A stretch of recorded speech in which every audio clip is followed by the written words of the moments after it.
বৃদ্ধ পেনশনে যারা নতুন আবেদন করেছেন দুয়ারে সরকার ক্যাম্পে বা ব্লক অফিসে গিয়ে তাদের স্ট্যাটাসে এখনো চেক করলে দেখতে পাবেন আবেদন ভেরিফাইড, অ্যাপ্রুভাল পেন্ডিং। 1 বছর থেকেই এই স্ট্যাটাসটি দেখতে পাচ্ছেন। এই আবেদনকারীদের জন্য রয়েছে এই ভিডিওতে শেষমেশ খুশির আপডেট। কবে অ্যাপ্রুভ হবে, কবে থেকে টাকা পাবেন, কেন লক্ষ্মীর ভান্ডারের টাকা বেড়েছে, নতুন আবেদনকারীরাও লক্ষ্মীর ভান্ডার যারা আবেদন করেছিলেন দুয়ারে সরকার ক্যাম্পে অথবা ব্লক অফিসে গিয়ে তাহারাও টাকা পেয়ে গিয়েছেন এই ফেব্রুয়ারি মাস থেকে। নতুন প্রকল্পের ঘোষণাও হয়েও তাতেও টাকা এসেছে, অর্থাৎ নতুন প্রকল্প যুবসাথী, ভূমিহীনদের জন্য ক্ষেত মজুরির মতো নতুন প্রকল্পের ঘোষণা করে তাতে টাকাও দেওয়া হয়েছে। তবে প্রবীণদের জন্য বৃদ্ধ পেনশনে কোনরূপ ভাতা বৃদ্ধি করা হয়নি। কেন এবং ভোটের আগে এদের স্ট্যাটাসে পরিবর্তন হবে কি না তা জানার জন্য অবশ্যই এই ভিডিওটি শেষ পর্যন্ত দেখুন। স্ট্যাটাসে আপনারা দেখতেই পাচ্ছেন এখন যে ভেরিফাইড, অ্যাপ্রুভাল পেন্ডিং। বহু উপভোক্তার এখনো টাকা পাননি 1 বছর আগের থেকে।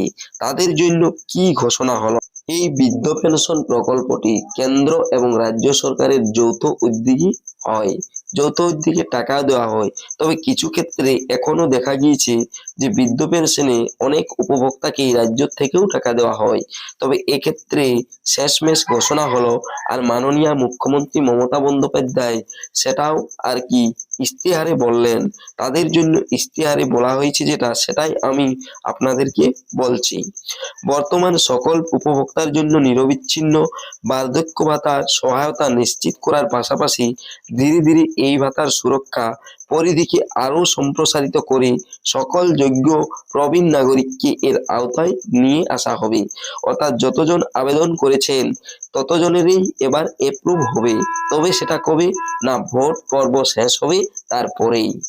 তবে বুঝতে পারলেন, ভোট পর্ব শেষের পরেই অ্যাপ্রুভ এবং তারপরেই টাকা পাবেন। আর লক্ষ্মীর ভান্ডার, পুরোহিত ভাতা ইত্যাদি যে পেনশনগুলো রাজ্য সরকারের তরফ থেকে দেওয়া হয় সেগুলো আর কি বাড়াতে পেরেছে এই কারণেই। আর যেহেতু কেন্দ্র রাজ্য সরকারের প্রজেক্ট বৃদ্ধ পেনশন, তাই এটি মাননীয় মুখ্যমন্ত্রী নিজে থেকে বাড়াতে পারেননি বা বাড়াননি। এই কারণের জন্যই প্রবীণ নাগরিকদের ভাতা বৃদ্ধি হয়নি।